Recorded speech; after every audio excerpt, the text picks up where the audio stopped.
बातमी आपण बघतोय। महायुतीचे उमेदवार 50 कोटींचा खर्च करून लोकसभेत निवडून आले। आमदार जितेंद्र आव्हाड यांनी विधानसभेत हे गंभीर आरोप केलेले आहेत। जितेंद्र आव्हाड यांच्या आरोपांवर भाजप आमदार देखील आक्रमक झाले। आचारसंहिता जाहीर होणार, आता 4 तारखेला म्हणजे लोकसभेची आचारसंहिता झाली ना, 75,000 कोटीचे टेंडर मिळाले, काढले। अध्यक्ष महोदय, फक्त 10-20% त्याचा हिशोब काढा।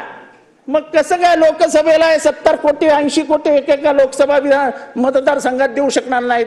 विधानसभेला पाऊस पडतील। अध्यक्ष महोदय, आंबेडकर स्मारकाचं काय झालं, शिवाजी स्मारकाचं काय झालं हे कधीतरी कळेल की नाही? अध्यक्ष महोदय, शेवटचा मुद्दा संपवा।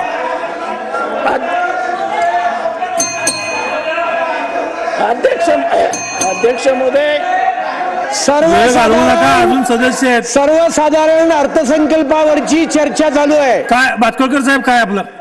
सर्वसाधारण अर्थसंकल्पावरची चर्चा चालू आहे।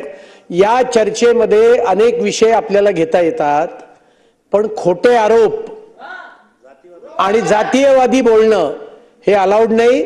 सन्माननीय सदस्यांचे ते उद्गार काढून टाका आणि ज्यांच्यावर किडनॅपिंगची केस आहे त्यांनी तर हे बोलूच नाही, हे लक्षात ठेवावा।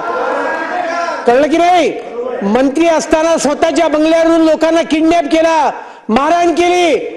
सर्वोच्च न्यायालयाच्या आदेशानंतर खटले दाखल झालेत आणि त्यामुळे ते कामकाजातून काढून टाकावं ही माझी मागणी आहे।